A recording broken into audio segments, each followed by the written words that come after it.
Now turn to Section 4.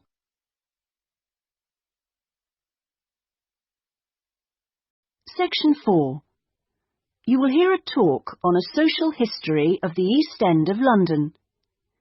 First, you have some time to look at questions 31 to 40.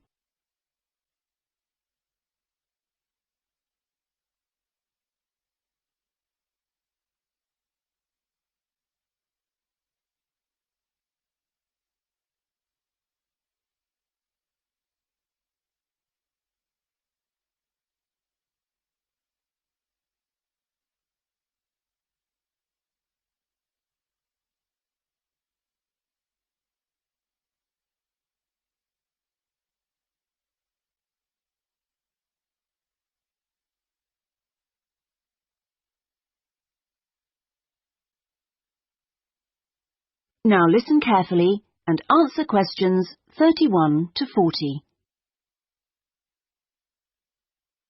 In the last few weeks, we've been looking at various aspects of the social history of London, and this morning we're continuing with a look at life in the area called the East End. I'll start with a brief history of the district and then focus on life in the first half of the 20th century. Back in the 1st to the 4th centuries AD, when the Romans controlled England, London grew into a town of 45,000 people, and what's now the East End, the area by the River Thames and along the road heading north-east from London to the coast, consisted of farmland with crops and livestock, which helped to feed that population.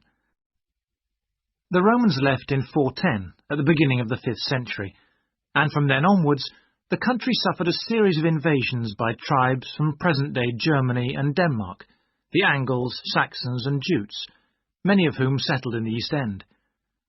The technology they introduced meant that metal and leather goods were produced there for the first time. And as the East End was by the river, ships could transport goods between there and foreign markets. In the 11th century, in 1066 to be precise, the Normans conquered England, and during the next few centuries London became one of the most powerful and prosperous cities in Europe. The East End benefited from this, and because there were fewer restrictions there than in the city itself, plenty of newcomers settled there from abroad, bringing their skills as workers, merchants or moneylenders during the next few hundred years. In the 16th century, the first dock was dug, where ships were constructed, eventually making the East End the focus of massive international trade. And in the late 16th century, when much of the rest of England was suffering economically, a lot of agricultural workers came to the East End to look for alternative work.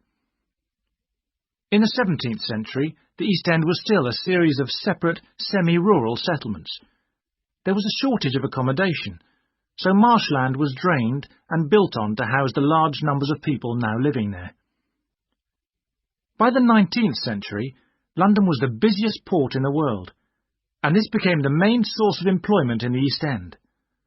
Those who could afford to live in more pleasant surroundings moved out, and the area became one where the vast majority of people lived in extreme poverty and suffered from appalling sanitary conditions.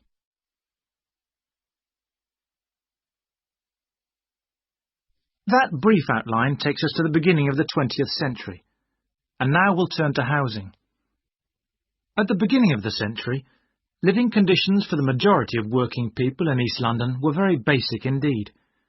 Houses were crowded closely together and usually very badly built because there was no regulation. But the poor and needy were attracted by the possibility of work, and they had to be housed.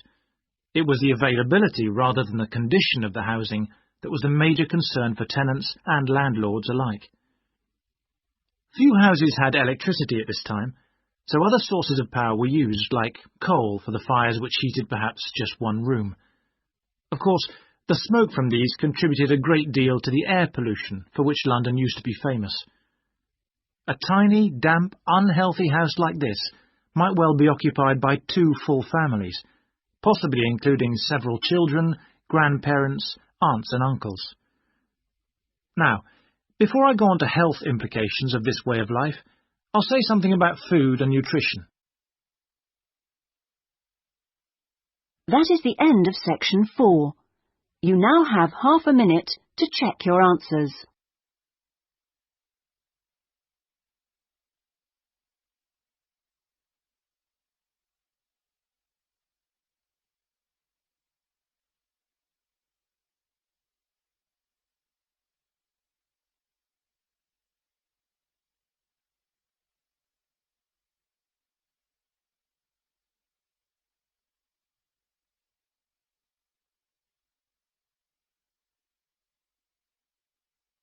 That is the end of the listening test. In the IELTS test, you would now have 10 minutes to transfer your answers to the listening answer sheet.